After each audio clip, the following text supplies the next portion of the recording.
Hey y'all, what's up? What's up? Happy Wednesday. Happy Wednesday. Hope you all having a great day. I myself having a good day. I'm here doing a live. Y'all see the thumbnail. We talk about Belle Collective, Unlock Family Secret, and we're gonna talk about Wendy Osefo. And I know my people might not be on, so I'm trying not to make this too long and everything as well as possible. But y'all know I like to talk and give my opinions about things. So hopefully people come in and entertain me. Now it depends how much people come in. All right, let's see, y'all. Maybe the reason why I do this tomorrow, usually I do my lives on Thursdays. I'm gonna be going to Brooklyn to visit my mom and stuff like that. So I'll be over there for the next 2 days and having a fun time with my friend, her birthday party, a celebration on Friday. So I will be out for the my weekend. So that's why I'm doing live today. But nevertheless, listen, we got some things to talk about. Unlock Favorite Secrets is a show that I'm decided I want to talk about because it's been really good. We're gonna talk about the latest episode, which is we're gonna talk about the latest episode, which was the husband's secret and what his secret is about. And the other two secrets will be the preacher's secret and the stepfather's secret. We will do that at another time, even though that was for the husband's secret. But I took notes of the husband's secret. I didn't take notes of the other two. I just watched it. So when I watch it again, I take notes and I will talk about it in the following weeks. On top of when I talk about Belle Collective. And we just decided to add to Wendy as well today because it's been a couple of town. And y'all know I haven't been doing a lot of social media topics because I just can't deal with it right now. It's just too much. And people get crazy for no apparent reason. Hey, shine bright like a diamond. You're beautiful like diamond in the sky. What's up? I don't know where everybody at. But hey. All right. So I ain't gonna take too long since nobody's here right now. So replay game. Appreciate you. Make sure you hit that like button. Subscribe to my channel if you're new, and comment down below and your thoughts about what's happening and what's going on. Tell me your thoughts. I would love to hear it. All right, let's start off with Unlock Family Secret because there's a new show, and then I'm gonna do with Belle Collective, and then we're gonna talk about Wendy Osefo. That will give people a chance to come in and whatnot. All right, The Husband Secret. Now, Unlock Family Secret is on own network. It comes on, I think, every Saturdays. It's a new episode, and I think it's every Saturday. I think it's every Saturday. Every Saturday is a new episode, and it's basically unlocking in the Black family community 6 families of secrets that could destroy families. And the reason why I like that owners doing it because for generations could come, a lot of Black communities have the tendency to hold on secrets and hide on secrets for a long time to family members, and usually they don't reveal it to like that on their death, on they go away to heaven, and they're about to pass, going on to the other side. They usually reveal the secrets and then leave the person who's still alive with the secret, burden of the secret that you hold on for all this long time. And Black family tends to not. Sometimes they pretend to hold on to the secret. They pretend to protect the person who the secret is, who had done the harmful deeds, and it's crazy. And then they probably turned on you because you spoke up, or no, or don't give you the help that you needed, and what, or family like to keep up appearances, and because like a lot of Black families, they like to show that nothing's bothering them and nothing is not going on. We don't want to feel weak or be judged or ridiculed or whatnot. But at the end of the day, no matter what you do, you always gonna be judged. So to everybody, what somebody say about you or how you feel, and keeping up with appearances and in good graces of the people, you just gotta live your life because people gonna talk about it no matter what you do. You can do good, they can talk about you. You do bad, they can talk about you. So at the end of the day, just do what you gotta do. But a lot of people in the Black community does like to show off,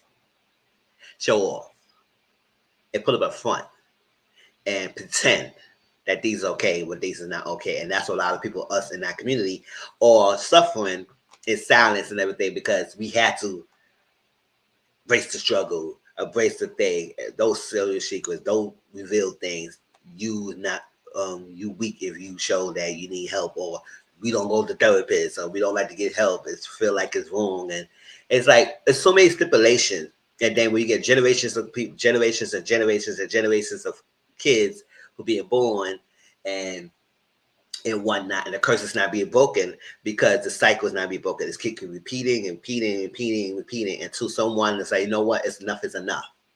And I think that's why I like that owners doing this because it is, and especially as an own network, and then a lot of people watches it, and it's kind of give us the showcases what is prevalent, what is being done to destroy families, and what can we do to help and combat that. So it's put a light a lot of different secrets that's out there or that impacts families. Whether it's like infidelity, whether it's like a child secret, whether it was like a essay kind of situation, whether it's like a ex-convict, whatever it is, whatever secret it is, it could destroy. And instead of coming forward and being truthful about it, you like rather to hide it. So people will it'd be less painful, or you don't want to deal with the consequences, or you want to deal with the backlash or whatnot coming forward. That's why I said I enjoyed the Unlock Family Secrets, because it brings forward things that we need to hear. Because people might be going through this right now and feel like they're the only one by themselves, and there's no other body in the earth that's going with the same, that's doing the same thing or dealing with the same issues or whatnot as them. And you'd be surprised that other people are out there that's kind of in a similar boat. So when we share these stories, you low key were helping someone else in their situation who felt like they can't say nothing because they don't see other people going through the same struggles. So I enjoy things. I know I like things like that. That's one thing I did like with Iyanla Vanzant when she was doing her counseling and therapy sessions like that. She brings forth stories that people are scared to say or share or whatnot, and help them move past the traumas. Or at least give them the tools to help them move past the trauma, because it's still within up to the individual to work on that. It's still up to you to want to better change. It's still up to you to fight for the change. It's still up to you to break the cycle. Just because your previous generations hasn't done so, you yourself could do so. You could break the cycle. When you have your own children, when you have your thing, when you have this, you could not keep secrets. You could be open and honest about what's happening and what's going on. So I enjoyed the Family Secrets. They say it's going to be, I don't know, it's going to be just only 6 episodes, but it says 6 Black families, and each week they're going to share secrets that's happening and plaguing their family. And it's time to tell their stories, and I appreciate that. I enjoy it. All right. And all 3 was so good. All 3, the husband secrets, the preacher secrets, the stepfather secrets was good. Some got me literally annoyed. Like that. When I talk about the stepfather secret, I won't go on about that little uncle, because I say this is exactly what's happening in the family. Like, people tend to protect the predator, the other person who's been harmed, and you fail the person who's being harmed. What? Because you may not have the tools, you may not understand how to help, you may not but the best thing to help is to hear them out, and be there for the person, and not feel rejected. But let's go unlock Family Secret, the husband secret. All right, and we will talk about the other 2 another time. So we got Cheryl. Cheryl's the wife. Cheryl saying, like, listen, she was dating this guy named Bobby or Robbie Love, and he did not like take pictures. And don't get me wrong, there are some people out there who don't want to take pictures. They're not a photogenic person and whatnot. But however, this person would get so upset and so uptight of you taking their pictures. I said, what is going on? What is you hiding? It's not. It's more just you. It's more than just you not wanting to take pictures, right? So she said one time she said to snook a picture on him. She said, "Okay, you're not paying attention." And he got so upset and walked out. And she said, "Well, why? Why?" So she said she lost her mom around 9 years old. So when she's growing up, she was able to take care of people. So she had to take her brothers and whatnot. And then she's at 19 years old. She was able to get a job in dietary aid. And she met this guy named Bobby Love, or Robbie Love, whatever it is called. And 1984, that's when she met him. He was 32 at the time, and she was like 23. And at first, she didn't give him a time of day when he asked her out. But then she came around and said, okay, you can take me out on a date and everything. So, but when she did mention that how he really talked about his family and his life. All he told her is that he was from North Carolina and he was close to his sister. And that's it. And nothing much. So I say, okay, so he being jagged, he being like guarded about telling his family. So I said, what is you hiding? What's going on? Your family disown you? What like, I mean, you say you close your sister and you just like Canada, but what other, like, you got these with your mother, father, and like, would people shit shady? So At that time, around 1984, they met each other, and then she got pregnant around the same time. She got pregnant fast. So I say, damn, you waste no time for someone who be secretive like that. You and him did the deed, and got pregnant. Okay. So she got pregnant, and so at the time, and this is around 80s, everything or whatnot on his mindset because he was born in 1950 and that was a lot of stuff. So at the time, he felt like she got pregnant, and growing up and everything, if you get pregnant, I guess the best thing to do is to get married with the person and raise a family together because that's supposed to be the us. You're supposed to take care of the kid or you're supposed to take care of the family once you start having a family yourself. So they got engaged and living together. Once they got married or the wedding, the family came up for the wedding. But soon after the wedding was over, they left.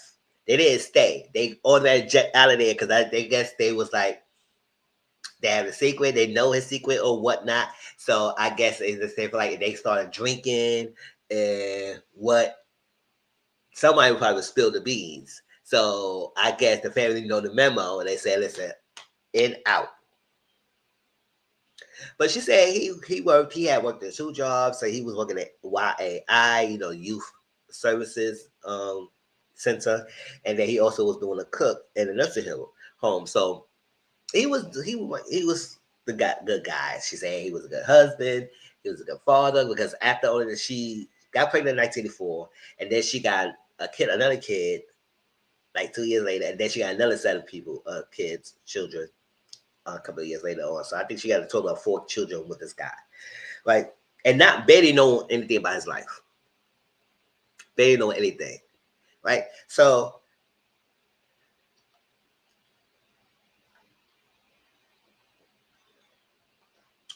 at the time they was living their life, raising a family, his brother passed away. So as partner and spouse, you want to be there for your partner and spouse because they going through grief. You want to be there support, and you, his wife, you want to support. So that's what happened. She want to support him, but he said nope, nope, nope, nope. You can't go with me. No ma'am, no ham, no bacon and cheese. You can't go with me over there to support me. And she was like, whoa. And the reason why he did that, he would say, oh, he wants some space, he needs time alone. I said, okay, you can have the space and time alone, but I don't want people thinking that, oh, where's your wife? Why she's not there with you and whatnot. You know how people talk and whatnot. And and I was like, yeah, if I would be my partner and that person's family member passed away, I would like to be there too, support them. But he do so. He didn't do that because he didn't want to support. He did that because he didn't want no secret to come out about him. So he said at this point he was not willing to tell her until he like gone course to the other side. And I said, right. So around 2008, he got fired.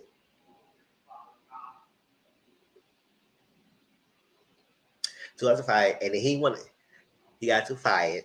And then he was trying to find a job because she said one time, I said, I'm the only one who gonna go and get a job right now. Cheryl said, listen, you gonna get up too. You need to be saying around being lazy. I got these kids, you got these kids, you help create these kids. So you need to start taking care. So get up, trying to find a job and whatnot. So he was going for job searching. And then I think he got one job close by, but they want to get his fingerprinted. And he did not want to get his fingerprint because, at this point, he dug in the dodging everywhere he goes because you'll soon find out why he was doing all that. So thing was going on, day was going by, day was going by. Now, at the time they had that bed in the living room because the kids had the other rooms, right? And around January 22nd, 2015,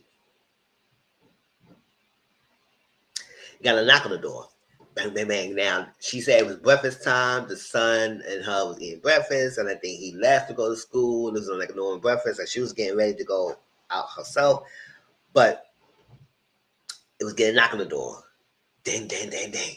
Ding, ding, ding, ding. They kept knocking and knocking and knocking and knocking and not saying anything. Usually they would say this FBI, this is some this, the police, open the door, and whatnot. They kept banging and banging and knocking and knocking and knocking until someone opened the door.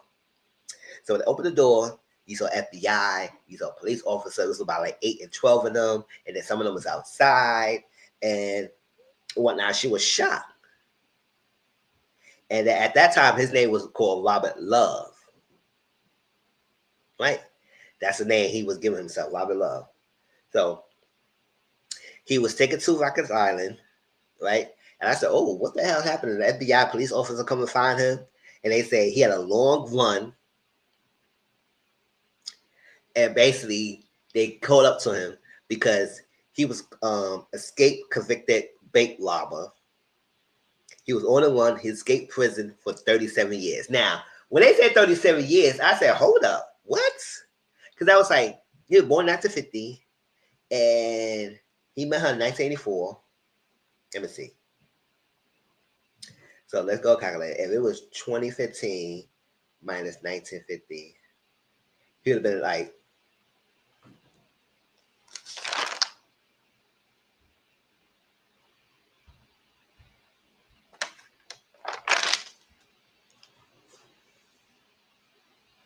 he'd be 65.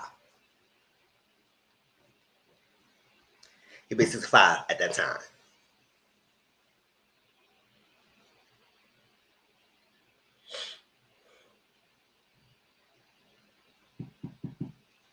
But when we find out when we got when we first talked to him, he said he was 32 when he met her at that time in 1984. So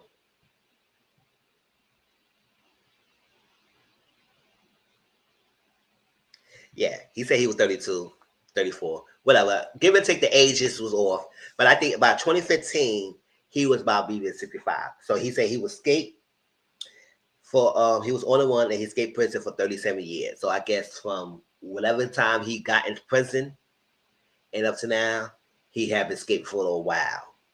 And people had the fun. He changed his new identity, and he got a new ID and whatnot, so people could not keep up with him. So I guess whatever jobs he was getting a job that they required fingerprinting or a lot of extensive background check, so he won't be found. And I bet there's a lot to do fake identity. See how like that, how that goes, and create a whole new life, and you fly under the radar.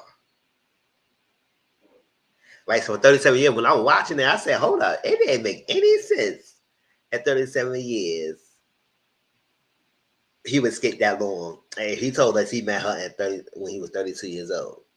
But I guess 2015, maybe it did make sense now that you think about it, because he would have been 65.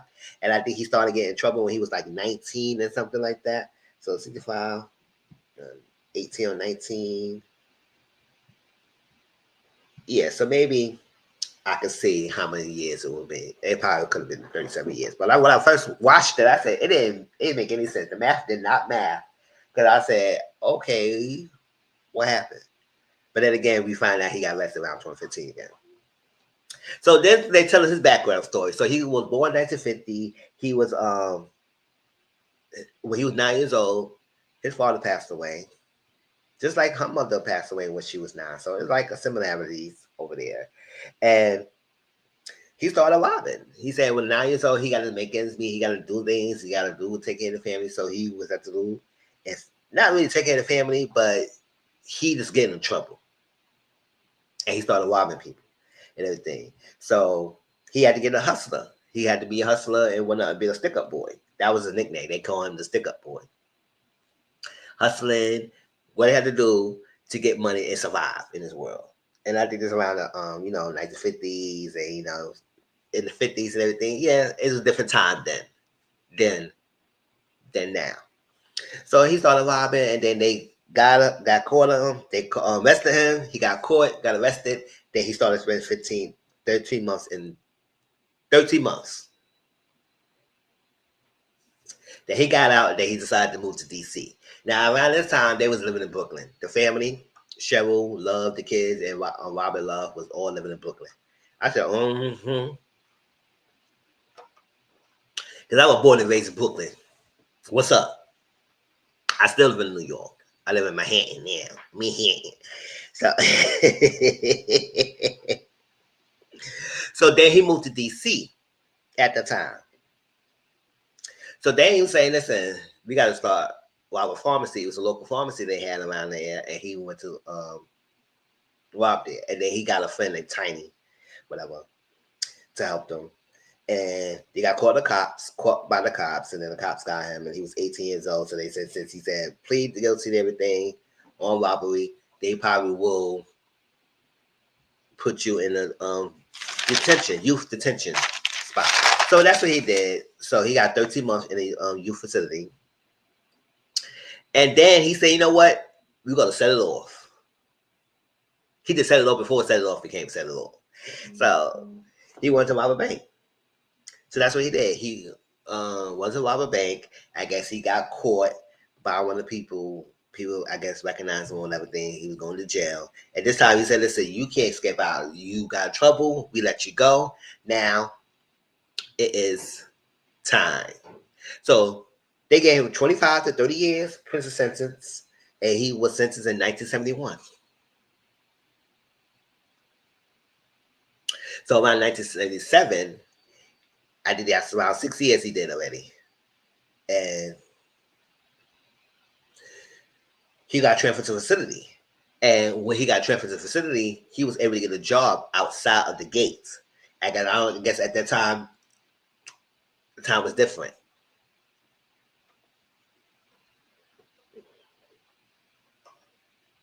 So what he did, he would start saving money. He was getting his money saved, and whatnot. And around November 8th, 1977, that's when he took his plan to action. He went in the bus. It was one guard at the time, because I guess it used to be two. But at that time when he was driving the guy, it was one guard driving. So he got his bag, got his money, everything, and when he was driving, he jumped out the bus. He ran into the woods. Then he went to the nearest gas station, and he got a ticket to go to New York. And he asked, I guess he paid someone $20 to get him a ticket. Got him a ticket, and he went to the bus, I guess Greyhound at the time, and then he just slunting down in the seat so nobody could see him. He only was like, they could see up this, so they won't see him. So yes, at that time when he got to New York, he just was living his life. He did 30 years, hiding a secret, and they say, you know what, you have to go back, because he had to serve the 9 more years. He got to serve the rest of his time.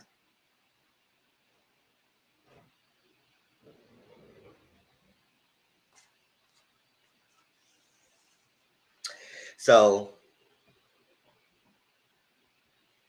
Cheryl said she gonna be here for him. She gonna be there, because at this time, I guess he told everything, because they want to know what's happening, why you go to jail, what's going on, why you hold a secret, what's happening, and then that's when he just broke down.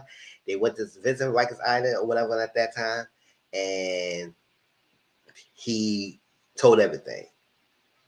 And I guess she was shocked, but she said she gonna be here for him. She gonna stand by her man. The 2015 around June, she gonna stand by him. I said, "Oh, you gonna be ride or die, huh?"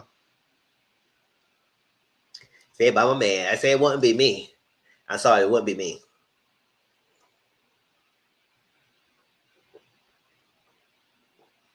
I wouldn't stand by nobody.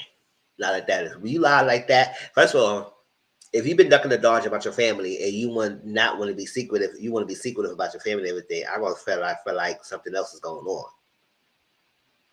And then you got pregnant right away, so quickly, but after being with him, instead of like wondering why this guy hiding a secret.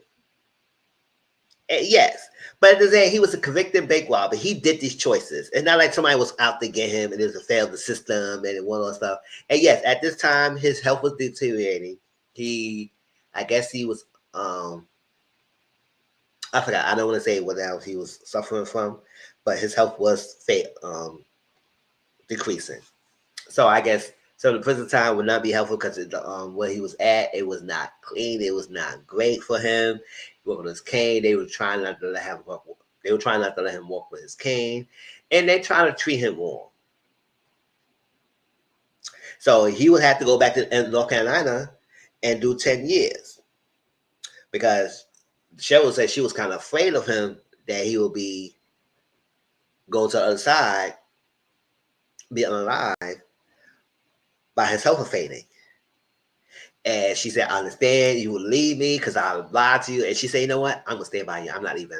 I said, okay, girl.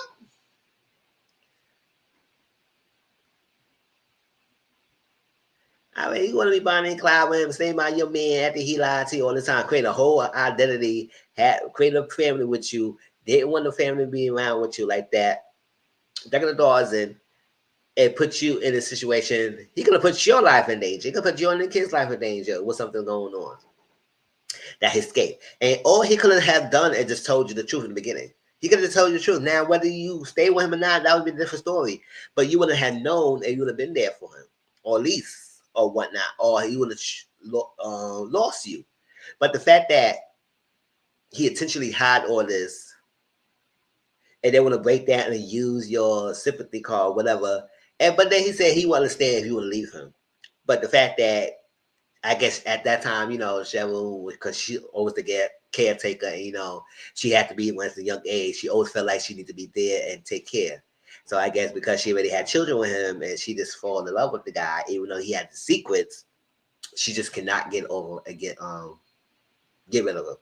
So I was like, she leaving. So they had a parole hearing at that time. They had a parole hearing, and a lawyer reached out to her, and said what you had to do, write letters, get people to write letters. I guess she was at the church getting people to pass and everything to write letters to him and see how much of a good guy it is. I said, granted, yes, he created a whole different life and he did good right by you, but at the same time, he had been hiding and running all this time. If he would have just told the truth.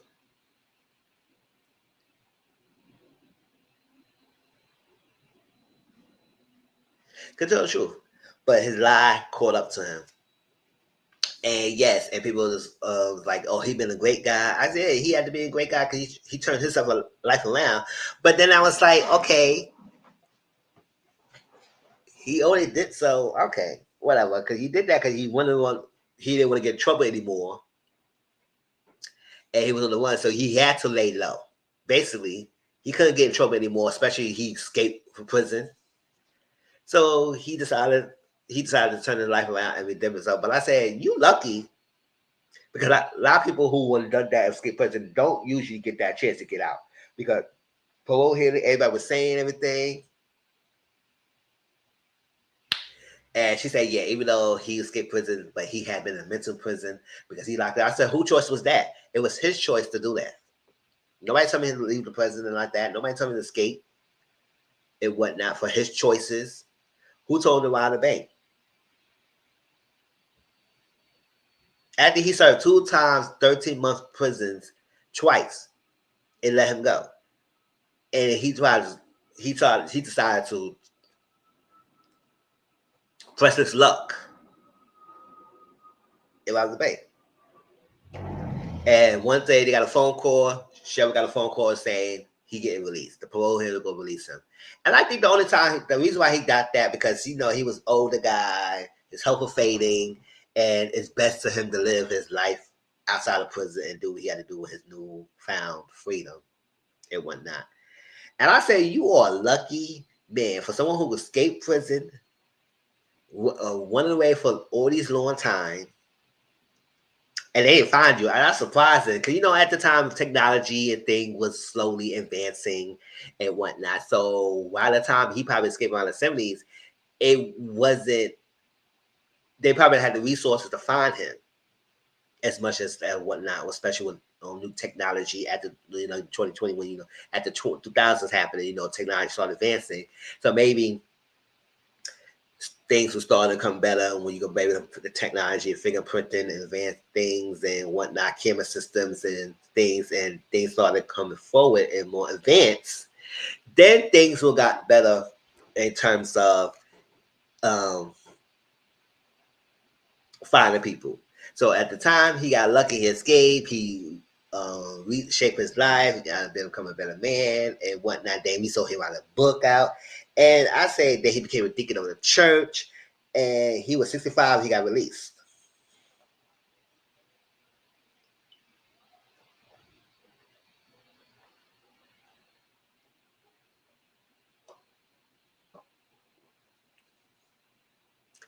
So I guess he's good. But I said, even if he got deacon in the church, I'll do now. I probably now he going to church all the time. He wouldn't go to church in the beginning, being with Cheryl, but now he on church every week. I said that he wrote a book, The Redemption. I say, yeah, it's a redemption arc by escaping, and then you turn your life around. And I guess it made a little sense in that shape or form. However, I felt like you still lied, and he was lucky that he was able to they could parole him and gave him a chance and say, you know what, release him. He could be out on parole. And I guess still out of parole, he still had to still follow some stipulations and whatnot he had to do, but they gave him out and he was out. And that's just like I said, oh, well, you lucky this happened, and more power to you. But they said, oh, find out. Oh yeah, it was so funny, right? I forgot this. So when they talked to her about the attorney called her and saying he's at this place, his name is actually Walter Miller. She said, Walter Miller, is that the name of the facility? I started laughing. I said, oh, Cheryl, girl, you need a hug. I said, girl, his name, that's not a freaking facility name. That is his actual name, Walter Miller. And she said, that's the name of the facility. She said, that's the name of the facility? No, girl. That's his actual name. He was telling his name was Robert Love. His name was Walter Miller. And when he got to New York, yes, he was able to get a new ID. I guess he got somebody who was able to make him an ID named Robert Love and whatnot. He just created a whole new identity. Just change his name. Now you can change his name, but the birthday and everything had to stay the same. But he legally changed his name, or he wanted to change his name. And the kid said, "We gonna go by Miller, or we gonna stay Love?" He said, "No, Love. That's what it is." I said, "Yeah, y'all was born on figure lies, so I guess." Yeah, better keep the name live. If I was me, I said, nah, I don't want that love name because that's a staying in the name. But then again, when I want Jamila, whatever, I guess we're gonna be love. But that was the husband secret. Hope y'all enjoyed it and everything. I want, like I said, I will do the stepfather secret and preacher secret in weeks to come. But it was good. I enjoy it. All right. Let's go to Belle Collective and then get into that, and then we get to Wendy Osefo, and then we be out of here because nobody's here to entertain me. So let's get into it.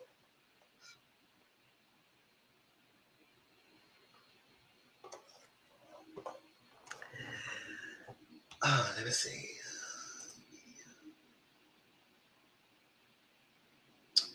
Nope, I don't have no banner. Well, no, it's no banner. Belle Collective. Belle Collective, season 6, episode 2, Polly and Marie. Polly A. Marie. I said, okay.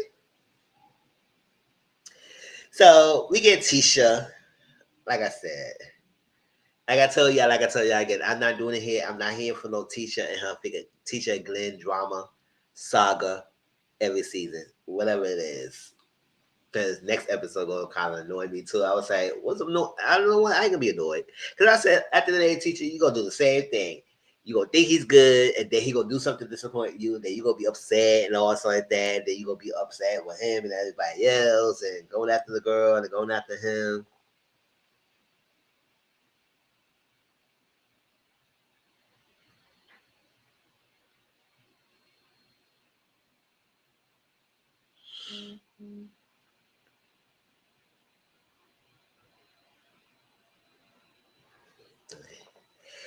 Yeah,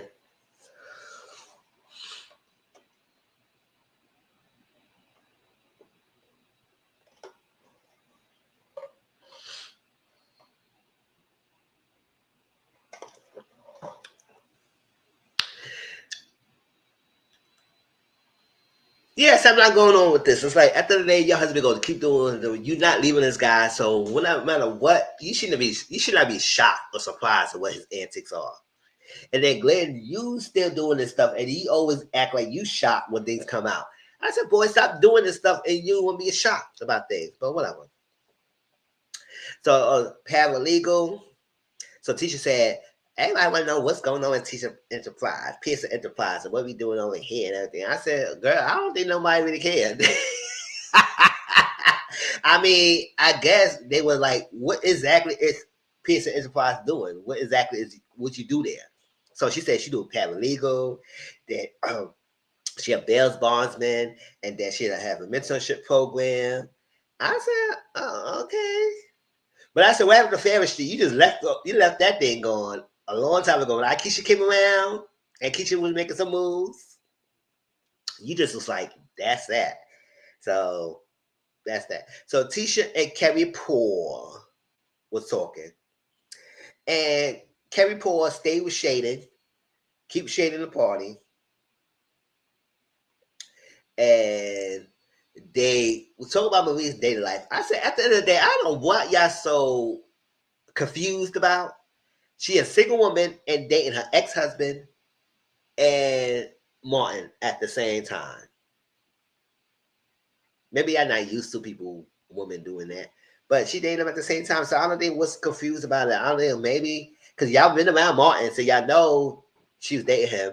But then they was like, Cedric came back along. So when you're getting close to him and saying Martin, you be your boyfriend, and then entertain Cedric. So I guess that's what I was probably thinking. Like you was seeing a lot of Martin, and then Cedric came on. Like, are you really getting close seriously with Cedric and whatnot? So then she started talking about her woman brunch. I said, child, girl, do away with this brunches. Just do away with this brunches because every time your brunches come, it's always a disaster.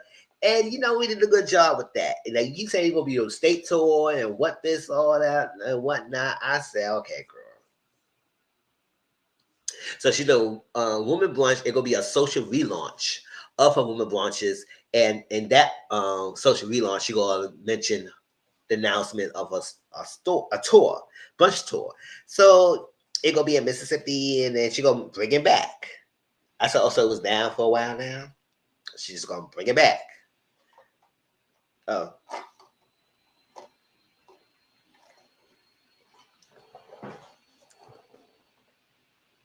So I said, okay, but she asked for Kevin Paul for assistance, and Kevin Paul said, yeah, I won't help you, girl. We're going to get this done. She said, you're going to need sponsors and whatnot. Yes, you're going to need sponsors. We're going to do something like that and do it on your out of pocket. Have sponsorships will help you a long way when you need to get partnerships and deals and money and income to support the brunches. Sponsorships helps. So Marie and Essie talk, and Essie, she said she's doing better, she's doing good, but she still got to go and travel back and forth. And she I get a lung transplant or something like that. She got to get, and I said, oh, okay, I see how things working out well with her. So Marie updated the policy for Marie Hamilton. I think Marie Davis Hamilton Center that she has, and she was talking to Essie about retiring. She said, I've been doing this for 25 years. I've been doing a long time. It's time for me to retire. And I did the work and everything. Make successful businesses, making money. The practice running on. We can get somebody to hire to run the facility, and I can just retire. And I can still my own company. I can still get income coming in, but I can retire.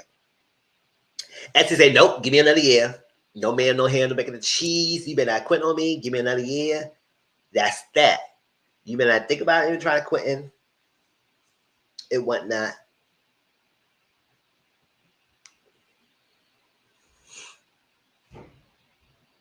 So she said, okay. She said, you told me last year. She said, yeah, but now give me another year. But she said, if you stop juggling these two freaking men, then you will have time to work it. I said, that's why Essie, Essie get Marie together. And Marie said, child.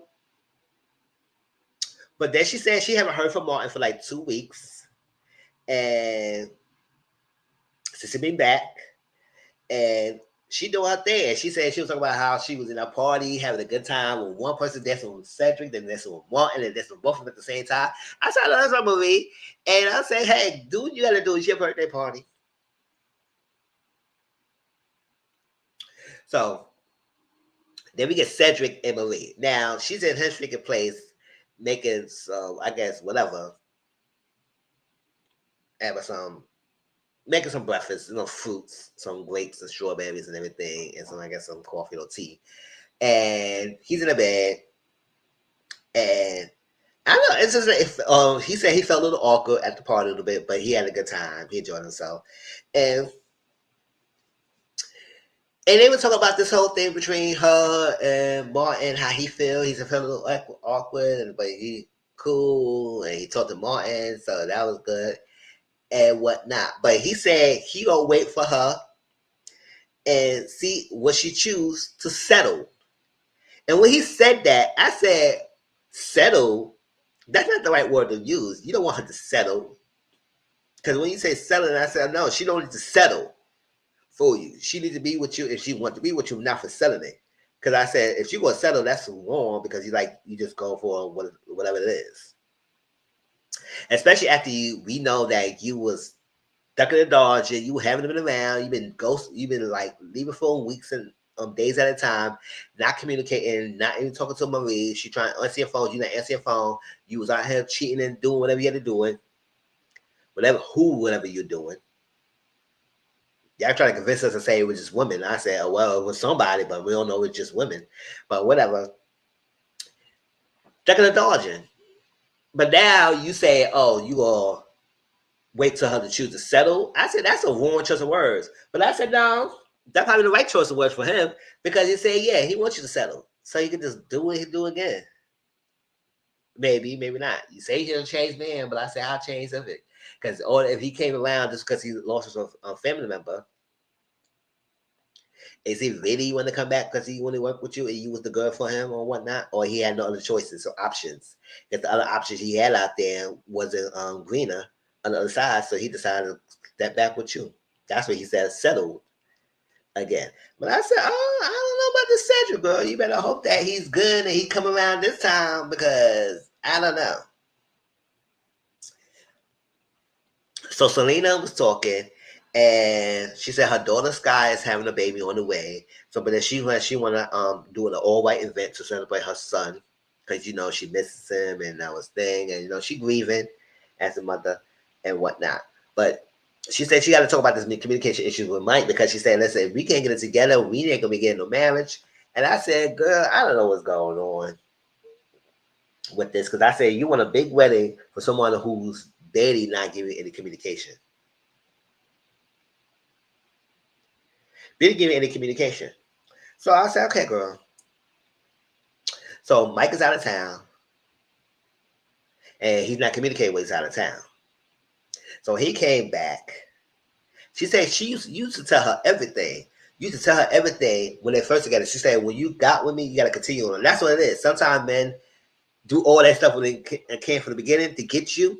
And then once you get you and you wrapped in and you long in the relationship or you move to steps in the relationship with marriage or engagement and kids and everything, they started to retract what they used to be doing instead of continue on what they have been doing and continue on that process. But they started to slack on that.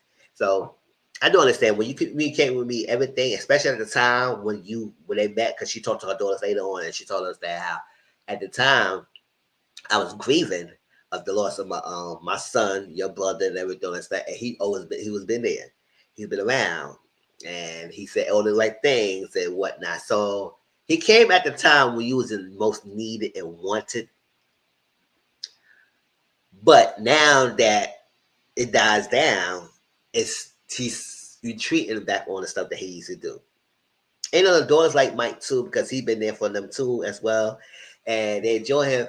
But I was like, at the end of the day, you gotta do what's happy for you. If he's not making you happy, he's not doing what he's supposed to be doing in the communication part. Because yes, that's a big thing. Because at the end of the day, you can't get married to him if he can't communicate well. If he's not communicating well with you, you can't get married to him. That's point blank period. So I'll say all that. But then she said she gonna go to the Pearsons and Tisha and Glenn and see if they gonna help them, track. I said, why are you going to Tisha? Tisha is the last person you should ever want to go to try to get some advice and help you navigate your relationship and the communication issues when they too are still going to have communication issues. And I said, Selena, when you go to that party next week, I want to know you hope you see that Glenn and Tisha is not the couple you should model after or get advice from. You might want to talk to her and confide her if you want to, but I feel like you should talk to your friends like the Trees or Tambra Cherie and whatnot. Tambra Cherie with the mic. I was not on this episode, y'all, so hope y'all miss me, and I'll be back next week.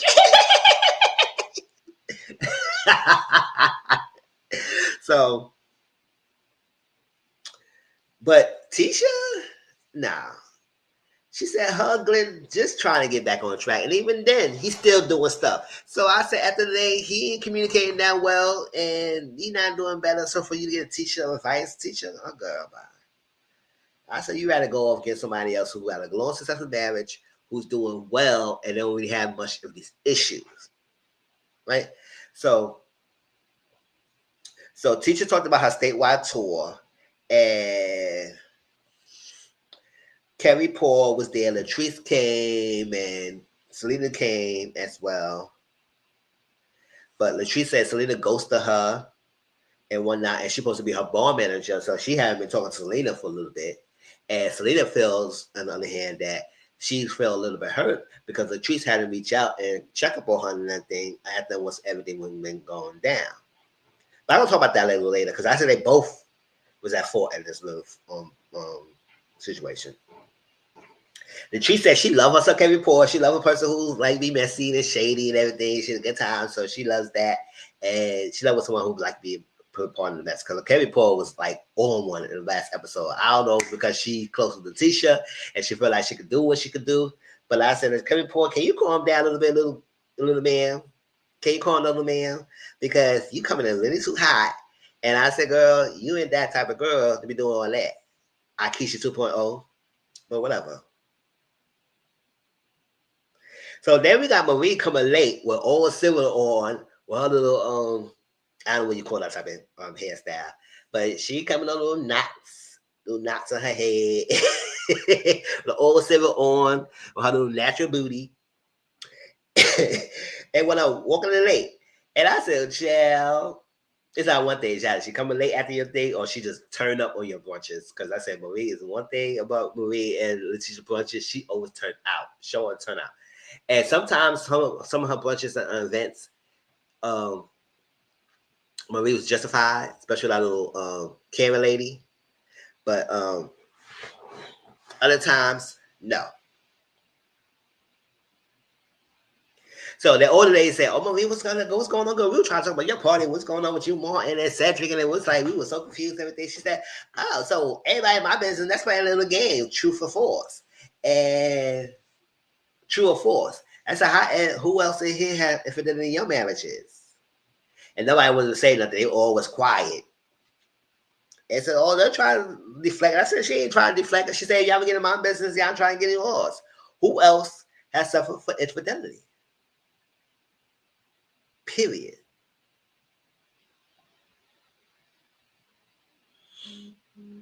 And then she went on explaining things.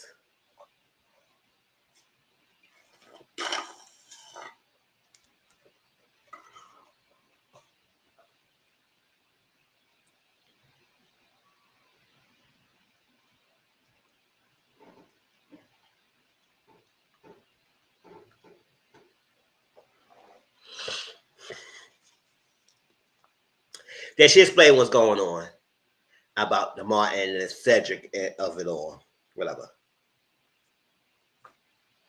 And so Selena and Latrice talk, and what's going on? So Selena, even though Selena said she got in a car accident, because she got in a car accident, she was not be able to work at bar manager. I don't know if it was like because she had to recover, and I understand she had to recover. But I said you cannot be a bar manager at all. Like when she could recovering, like can you get your manager job back? or what, or whatever.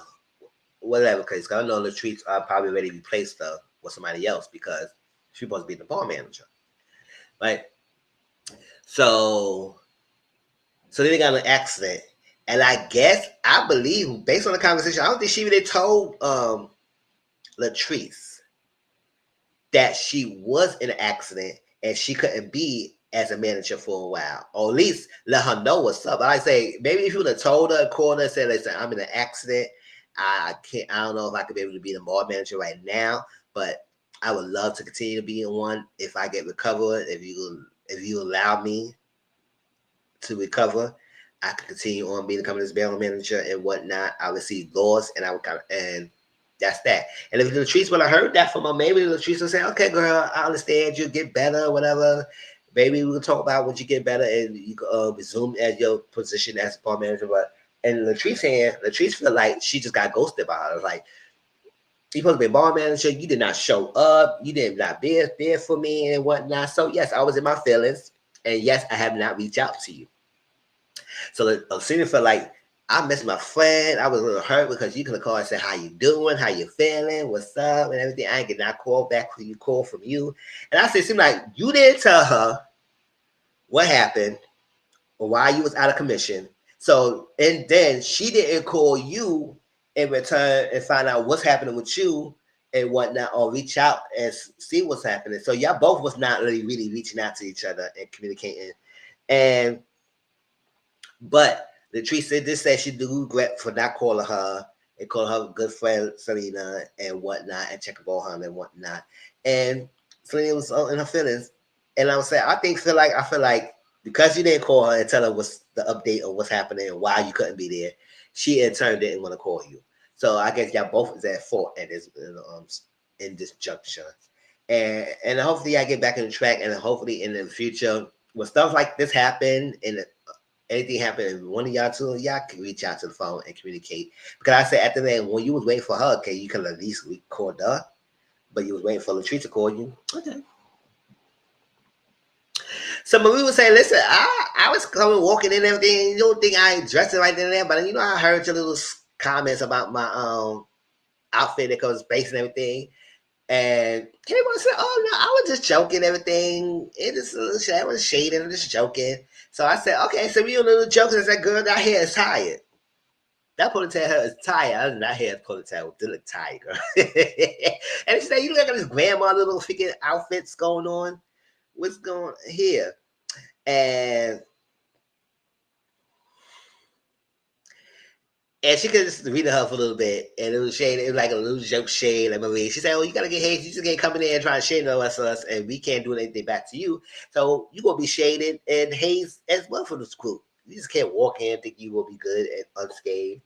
So that's that. And then Carrie Paul in her confession doubled down on her shade and like, "That's a good. Don't say it was a joke in her face." And they on the confessionals and saying whatnot. You feel the same way how you felt. So the girl said, "Stand up." I said, "Yeah, girl, I'm shading you." So, like I said, Selena went with her daughters, and she talked to them about Mike, and they like Mike. But I said Mike come in the room like he like a little kid, like he don't say nothing, like he about to get in trouble, like a deer in the headlights. I said, "Boy, I don't know what's going on with you." So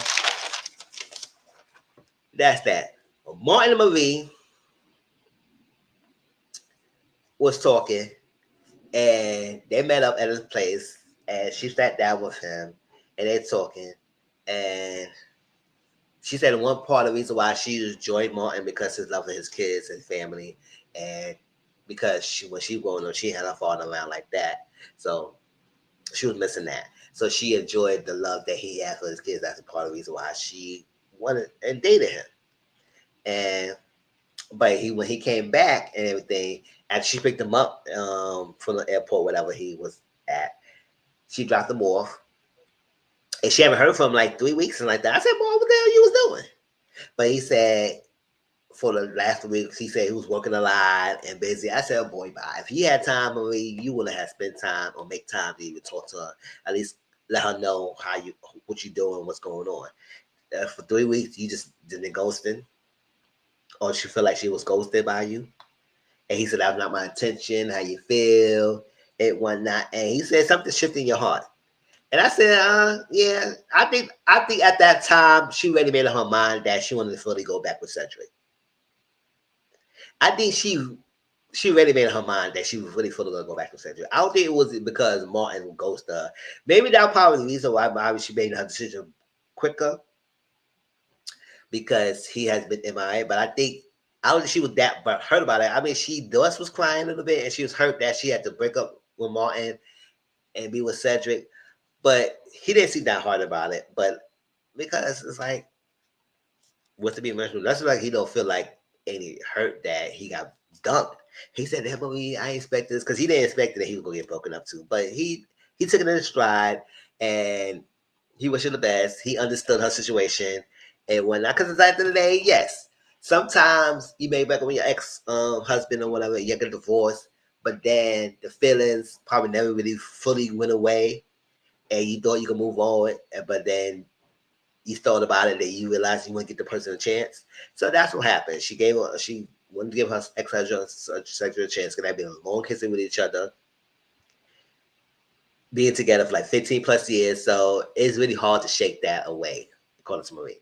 Even after what he was doing and stuff like that, she couldn't shake that away. So that was that. Like I said, I can't wait for next week and see what's going on. Because, Amanda, they going to have this game. And Amanda say, oh, Glenn, she was attracted to Glenn. And the text message this. And I said, I don't know. It seemed like, because when they were telling me that how Glenn told Amanda that she was on the show and whatnot, and then, Amanda was on the most of the whole season, and she's not part of the main cast, all the confessionals and everything. And it made it due to part of one of the ladies blocking her for doing so. I was like, I don't know. And then he said, he looked confused, like he act like he don't even know who he was talking to. You DM that girl. Stop playing. Like, why are you lying? Like I said, I understand what's the lie for. You just say, you know what? Yeah, I did it. I did it. Yeah, I did her. Because I said, at the end of the day, Tisha ain't letting you go. Then she might be upset. She might say, oh my God, we about to get in bed. And I can't deal with you, good Glenn. I said, girl, Glenn, you was like in your mind and said, Tisha, you threw all that from like, you ain't leaving me. Because at the only time, she could have had plenty of time to leave you. But she not. So that's what I'm saying. This hope this not like a made up storyline. They try and come on us, because we could smell and see the bull crap that's coming through our screens. All right. But that was Belle Collective, y'all. How y'all feel about this? Well, I've been talking to myself for this whole hour. Nobody coming in talking chat with me. But we playing game. Appreciate you. So hope you make sure you hit that like button when you watching this video, and tell me your thoughts. All right, let's get to the Wendy Osefo of it all. Wendy. Y'all know I used to watch Real Housewives of Potomac. I don't watch that show anymore. I did last season. I stopped watching when, after NECA season. That NECA season was the last season I watched Potomac, because that was a disappointment. And then Candace left. I said after that, I said ain't no sense in me watching anymore, because after season 5, it just kind of like broke. It kind of like turned me off the season, turned me off the show. And then I said, let me give me a chance, continue on. And I continue on to that NECA season. And then after that second NECA was gone, Candace left.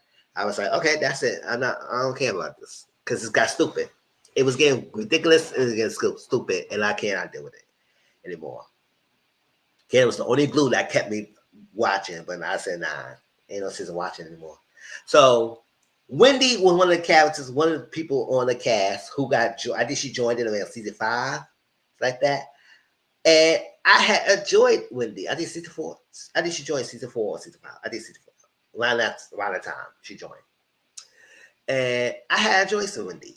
Because I like Wendy because she was educated. She had a beautiful family. She had a good-looking husband and nice, beautiful children. It seemed like well-mannered. And her values, yes, her mom has had a little thing. But, at the end of the day, I didn't even care about the mom and everything. I just care about Wendy. And I enjoyed that her kids were were cool, and they were forced to be reckoned with to go against the G-Neck, the Green Arrow Bandits, and Ashley and a lot of people. So I was enjoying ladies who didn't fall that want to be accepted. Now, lately, I think she started getting that bug want to be accepted with just a G neck after G neck. I've been coming after her neck for a while now and whatnot. And move forward. And I say G neck is better. Y'all know who G neck is. That's just I'll be calling her G neck for a while now. That's her nickname. So G neck, it's better without her friend Robin next to her. When her and Robin was together, it was ridiculous. But separate, I think they're good. She's still G neck is still her messy ways and everything, but she Cold will calm down like she used to be, but she can still get into the mess like she wants to because she like negativity and lies and whatnot. So I would say that I had enjoyed Wendy. I know a lot of people didn't care for Wendy because she said she left with her degrees and she trying to turn down on people and turn up her nose. And I said, I don't know. I was like, I don't think she was doing that, but I said, I don't mind people being proud of the degrees that they have. I say, I got a bachelor's and a master's degree. But yes, I would let people know that I got a master's degree. Yes, I have as education and whatnot. But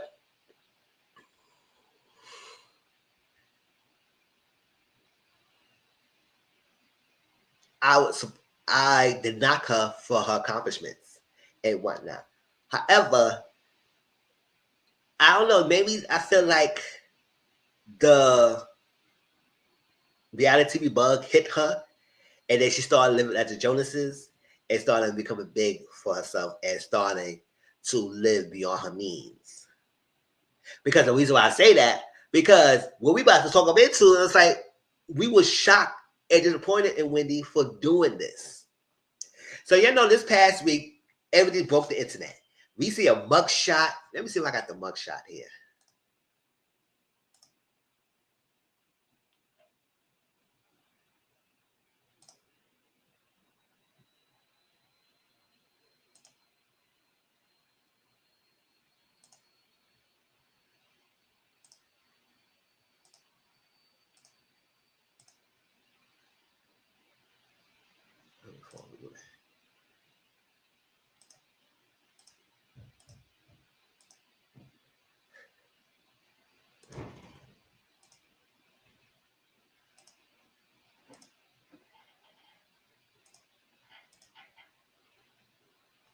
When I saw this, I said, what? At first, I was like, I did not want to believe it because I was like, ain't no way this going to happen. I said, no, I don't believe this. I'm gonna wait glad because I thought it was a joke. I really thought it was a joke. But with more stuff coming out and more details came out, the court documents came out a little bit, and then they had a press conference and all that stuff. I was like, oh, wow, this is serious. This is serious. And look at the mugshot. Look at that. Like, Eddie looked really high. Like he was taking his products. Happy Eddie became a Happy Eddie in that thing. And then Wendy, like, kind of like smiled a little bit in her mugshot with the freaking ponytail and the wig. I was like, oh no. And I was like, what happened and what possessed y'all to do this? And when we read this, like she had like 70 felony charges, 7 felony charges, some misdemeanors as well, of fraud, insurance fraud as that. I said, baby, you do not want to mess with insurance fraud because they will come after you. Now people say, why are they giving their money? I said, listen, the insurance company most likely will give you the money at the investigation. They probably will give you the money and say, okay, we'll cover the losses, but then they will investigate. And when they investigate and they realize that you have been lying on the minute given, they will take their money back. Just like a lot of loan services, around the time 2020 and everything happened, they all this PPP loans and everything, they will give you the money. But when they start investigating after they give you the money and they realize you frauded and everything, they come after you for that money. And they will come after you. So insurance company will probably pay you out. But when they investigate and realize things is not legit like you claim to be, they will come after you. And you will probably get felony charges. Because especially with excess of $300 or more, that becomes a felony when you fraud the insurance company. That's amount they will start reporting as a felony. Otherwise, it will be a misdemeanor, right? So I was like, Insurance fraud. I said, well, no, girl, what you doing that for? Like, it was that serious? That serious. To do all that, I said, I don't understand. Cause I say, for you to be so smart, for you to say you have all these degrees, this, that, and whatnot, to keep up with the Jonases and having depth, like what was doing to go in depth? And I said, at the end of the day, it was not necessary to be doing all that. If you realize you cannot keep up, you don't have to put up in the front. We will love you just as what you are. You don't have to be upgraded. You don't have to have the lavish lifestyle. You have to live with the Jonases. You was doing teaching jobs. You had as a political analyst. You had a lot of stuff going for you, Wendy. And I was like, for you to even throw that away, and then your husband was a lawyer, and then when he came on the Happy Eddie, I was like, oh, that's interesting. I said, even though I was like, it's not illegal because some places are making it illegal now. Marijuana is not the illegal thing because I think it's a state one. I don't know.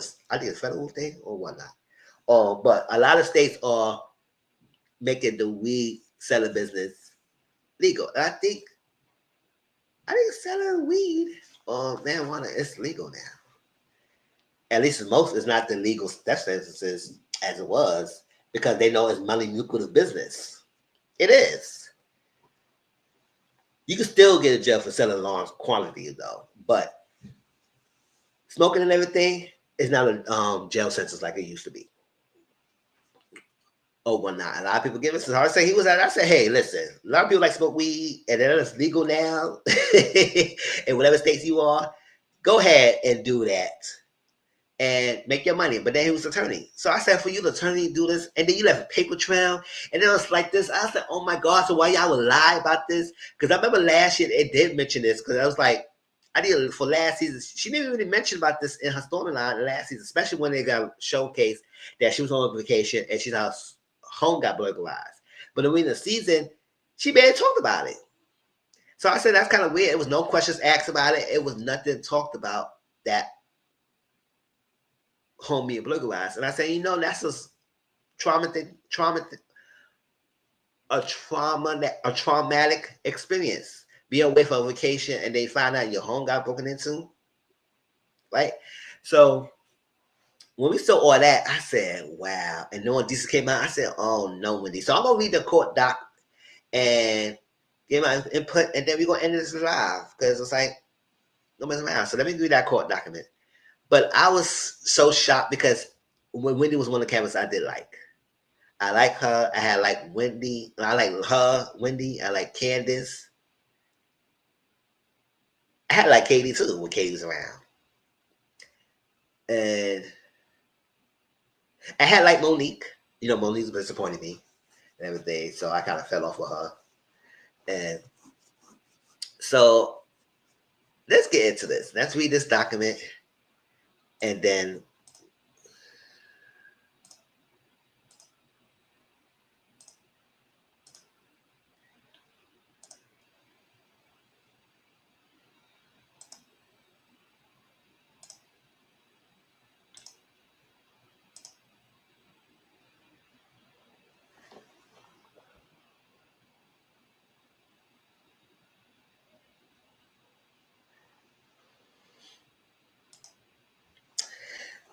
so I'm going to read this.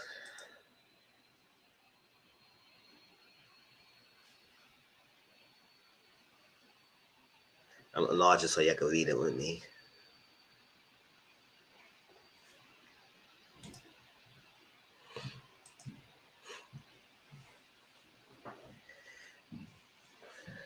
Now comes the state of Maryland by and through its attorney, Melissa Hawkins-Smith, deputy state attorney for Carroll County, and states the following. On October 9, 2025, the defendant was indicted by the grand jury for Carroll County on 7 counts of insurance fraud, 8 counts of conspiracy insurance fraud, and 1 count of false statement to the police officer. An arrest warrant was issued and bail was set at $50,000. Right? The allegation in this case are that on April 7, 2024, Carroll County Sheriff's Office deputies responded to someone in Finksburg in Carroll County, Maryland, for a call of a reported burglary. A deputy was met by the homeowners, Edward and Wendy Osefo, who reported to him that they had left to go on a trip to Jamaica on April 2nd, 2024, and when they returned on April 7th, 2024, at approximately 10 p.m., they found their bedroom and both closets to be ransacked, and several designer handbags and jewelry had been stolen. The state evidence would show the purported point of entry into the home to be the owner's bathroom window on the second floor. The window looks onto a small roof that was about 9 feet above the deck. There were no ladders, and the deck furniture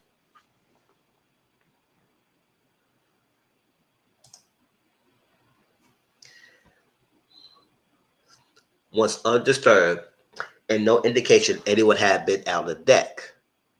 The Osefo stated that they did not touch anything prior to police arrival. There was a screen with damage laying on the roof, and window was not unlocked.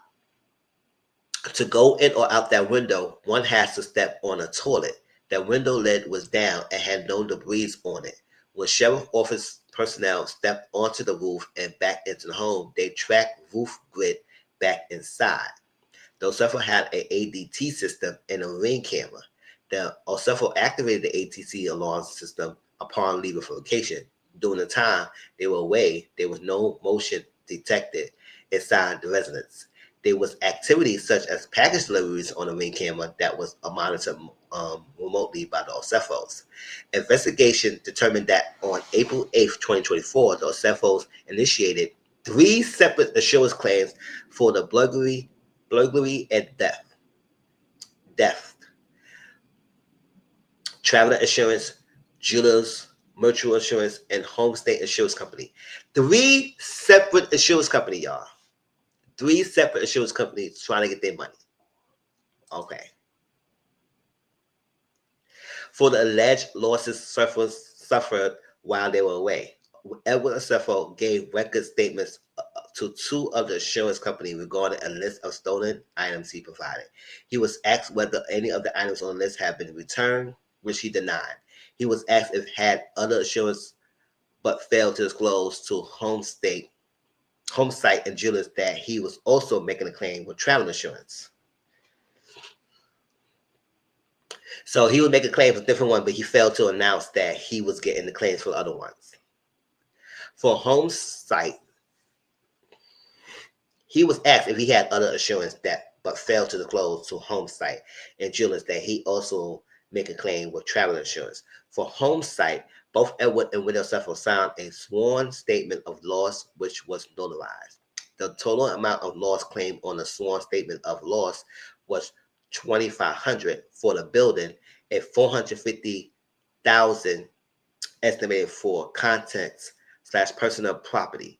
He included an inventory of reported stolen items along with receipts for the purchase of most of the items on the inventory.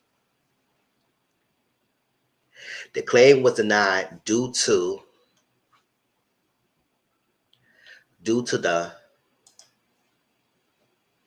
failure to close the policy with traveler insurance. In the original claim submitted on April 8th, 2024 to travelers, Edward confirmed that he and his wife were wearing their anniversary bands when the loss occurred. However, Edward called traveler insurance on April 10th, 2024 and said he needed to update their claims, stating his wife's gold diamond anniversary band was missing. The same day, traveler insurance settled a claim of $25,380, which included the replacement price of the band, $4,500. After the initial reported claim on April 11th, 2024, both Wendy and Edward signed and submitted letters to Jewelers Mutual Insurance claiming that burglary occurred and items were reported stolen. At the request of Jewelers Mutual Insurance, the Osefos provided an initial list of 57 stolen items. Included on the list was Wendy's gold diamond anniversary band that was reported in the traveler's insurance claim. On April 22nd, 2024, Edward was interviewed during a recorded call and did not make any mention of the jewelry claim or payout with travelers.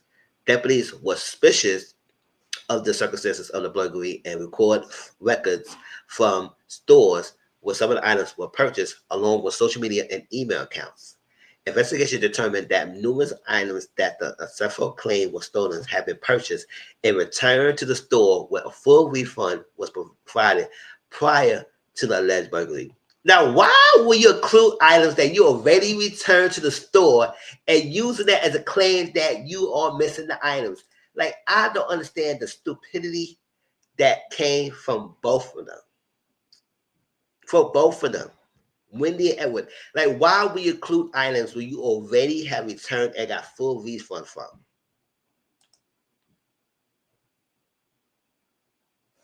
These items were valued in excess of $20,000. For example, there was a Dior shirt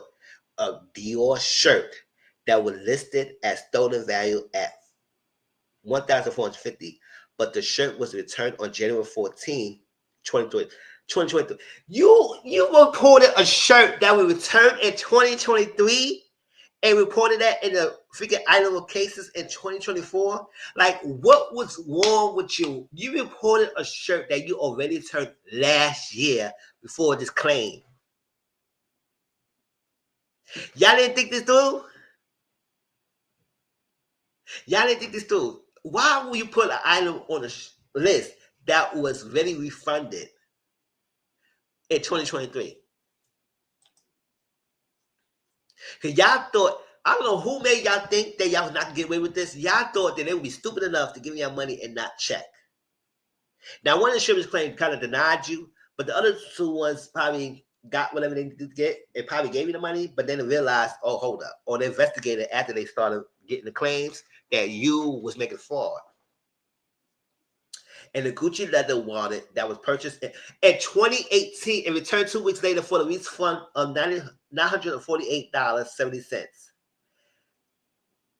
2023 and a figure Gucci belt in 2018, and you put that in the report when you already refund that 2 weeks later after you purchased that belt?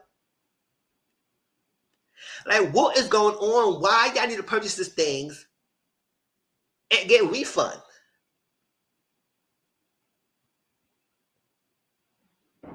That means you didn't have the money to get it in the first place. You want to buy it to live, what? To live with the journalists, to impress people that you got like that, and you return it later. Additionally, while reviewing the social media Instagram account for Wendy Osefo,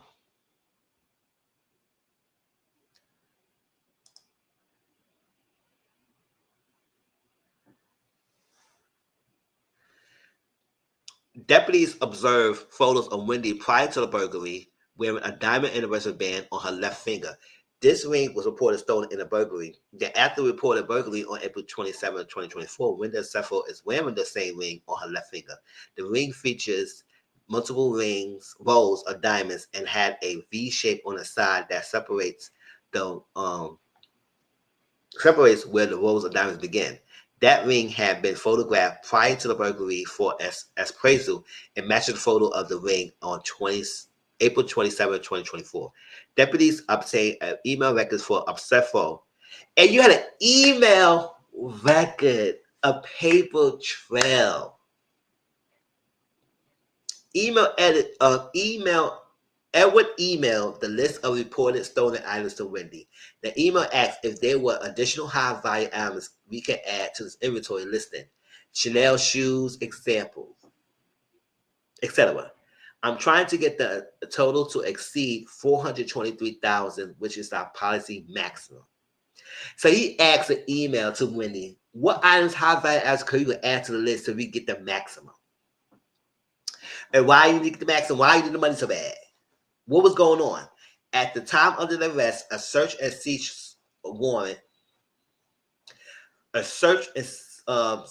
warrant was executed for Osefo's home, and deputies found at least 50 items that appeared to be the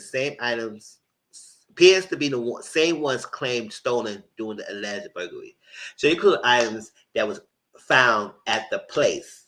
When they cease a seizure warrant at your home, and they found that 15 of the items that you reported that was lost was at the place. Investigation revealed that Osefo was to be burdened by substantial debt. That's the probably reason why they was doing this. What's the debt that what debt do you accumulated through your time here in Real Housewives of Potomac? Well, I don't know, maybe that's probably the reason why you got into TV, reality TV well, because you could make the money to help you with the debt, or what? Or you got on the show and you became more in depth because you started splurging and spending. Edwin and Wendy conspired to make fraudulent statements and provided misleading information in support of making the three shares claims for financial gain. Wherefore, the state respectfully requests the bail remain the same, $50,000.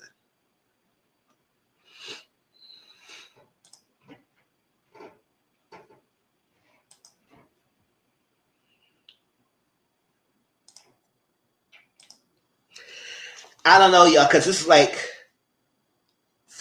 we all are disappointed. We are disappointed because you will do something like this. That's what I'm saying. Just because you got book smart, it doesn't mean you got street smarts. Because this is stupid. You left the paper trail. You got a social media account showing the ring that you reported stolen, wearing it.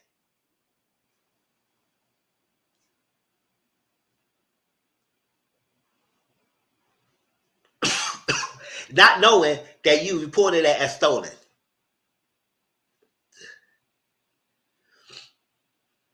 Email each other that say what items can we put on here so we get the maximum amount.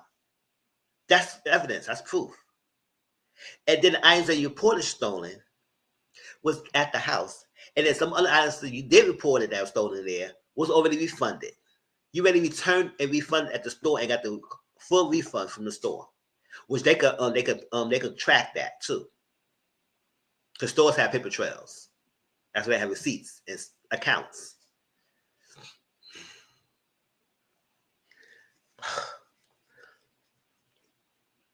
I don't know what possessed you to go down like this. And we do know she was supposed to be on a Housewives edition of White Swap. And it seemed like they thought they would pull the episode, but it seemed like they pushed back the episode. So it seemed like they pushed it back. Because due to the news, they didn't want to air and do the premiere week, whatever it was. So I guess they pushed back the episode. It's not fully got pulled off, but they pushed it back. So I guess it's still happening. That's one thing. Another thing, Wesleyan University, it was reported that she got removed from teaching position, but it seemed like they said she resigned. So I guess I would go by that she resigned. Either way, she's not teaching there anymore due to what's happening. And, she left her tenure at Johns Hopkins. I don't know. She wasn't really doing her YouTube channel that much. And I think that could have been good for her to continue on the YouTube because it's a lot of work. You got to put the work on doing YouTube. Hey, I'm doing it right now. And no one's watching me for the whole time. I'm about to get off here. But hey, I still do it. It gonna be out there. The video gonna be out for people to watch it. But for you to even do this stuff, I don't even know what happened to your candles. I don't even know what happened to your QVC thing you was doing. I don't even know what happened. It seemed like every season she was coming on with a new invention. Remember, she was trying to do the restaurant. It seemed like she was trying. It's like, I don't know. Now that we think about it, it's like she was trying to make some money to cover up what she was having, whatever debt she was having. And she was trying to come up with different ideas to make the money quickly. So it result to her to go into doing assurance fraud with her husband to make the money to get what you do. I said, girl, you had to live up to the Jonases. You could downtown the house if you had to do so. You had to buy a lot of things. You can say what they want for G-Neck. G-Neck could be a lot of things, but she would never live beyond her means. She kept within her budget. Support her girls and what she had to do, but she living on her budget. And we would support that. You still a housewife, you still on the show. So I don't know. You gave people the reason because people was like really offensive with you on being on the show. It's like, oh, she didn't have degrees and stuff like that. And I said, why y'all are upset when people are educated? So what? And yes, maybe she should be bragging and bragging, but I'm not saying that she got 4 degrees. Let her brag a little bit. It's not really a big deal, unless she's not trying to turn down someone who or feel like she's better than someone else because she got 4 degrees. Then that'll be a different story.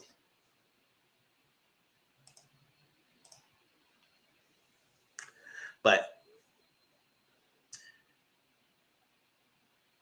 it's really stupid that you going down like this.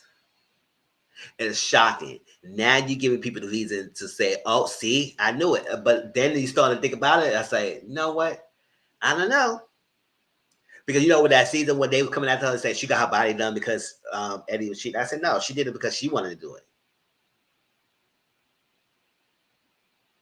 And I was getting on G-Neck for them like that. And I said, no, she did it because she's doing it. But I would say, Dan, you spinning, you getting in the dirt. Like at one point you was gonna stop. At one point you gonna stop. And for you, Eddie, you was a lawyer attorney. And I said, you didn't think this through as an attorney? You thought leaving a paper trail would be great? You thought putting items and fraud in the insurance claim, you thought you would get away with that? Who told you to get away with that? Because at the end of the day, these companies do not play about their money. If they're going to dish out this money, especially on high volumes money like that, they're going to investigate. And if you find out you frauding them, you will be in trouble. And you possibly might get bail time for doing white collar crimes, stealing, like frauding, 7 felonies. Really? Is it worth it? Well, all this worth it to let you do all these crimes with no freaking breaking into it. ADT, they, like, I'm surprised if you had ADT system. ADT don't play. A quick little unlock or something, or breaking the window, or something, the cops will be at the house for quick, fast, and hurry with ADT system. ADT system are a great system. So the fact that it was nothing sent to the house at the time, no motion on cameras, no breaking and entry, nothing was like.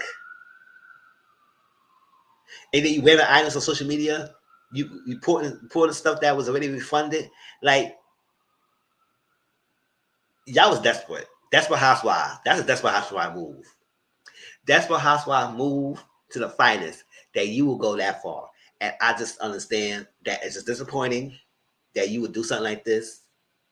And that's why I was like, we cannot be too invested and too standish for these people on this show, because they could portray one way and be a different. And I was like, I wish she would stick to her standards like she's supposed to be. But you know, sometimes the pressure of people to journalists, pressure of acclimated to their family values or educated, be this, be that, be a doctor, do this, stuff like that. So I don't know what the money gonna think that now. Because at the end of the day, you know, Eddie Ferry was not really rocking with Wendy like that. They haven't been around like that at all. He got with Wendy. And now this come out. I'm pretty sure they probably won't not want to get with her or be cool with her. Now, and her mom was all about excellence and this and that and this. So that's to say you could stress education, but sometimes when you put too much on one thing, you neglect another thing. What about maturity, mental maturity? What about emotional maturity? Emotional health. Education is important. Well, what about the mental? What about the social? What about emotional? What about teaching them how to have survival skills and the common sense? Teaching them about financial security, financial accountability, financial management. So having all that 4 degrees didn't mean nothing when you going to this route of being insurance fraud. This is ridiculous. It was horrible. This is disappointing. It's so many levels. Now,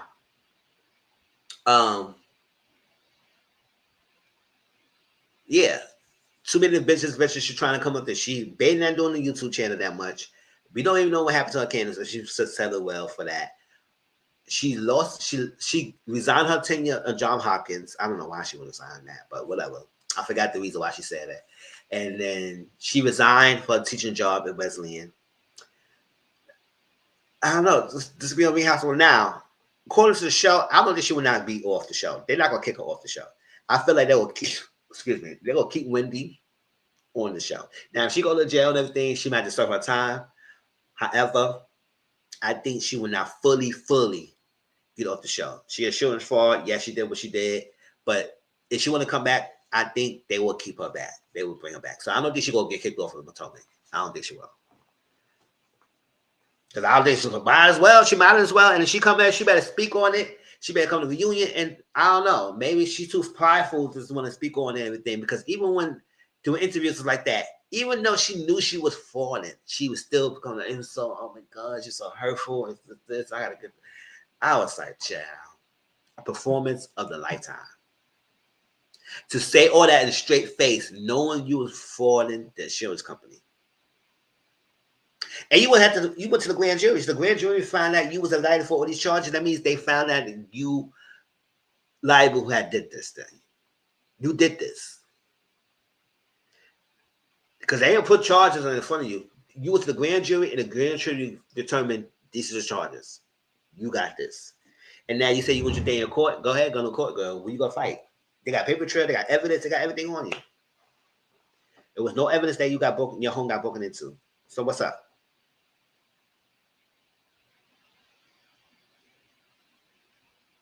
So that's my take on it, y'all. Hope y'all enjoy it. Please like, comment, subscribe to my channel. Hope y'all enjoyed the live. I know nobody was in here, but replay game. Make sure you let me know what's up. And please watch the video. Don't leave me hanging. Whatnot. And also support my other reviews I did. My Belle Collector review I did last week. Put that here. What else? And my Unknown Caller, my Catfish, Netflix Catfish movie, Unknown Caller, High School Catfish. Please watch that as well if you have not done so. And I'll talk to you all later. Peace out. Bye.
All right, y'all. Have a good one. Peace out.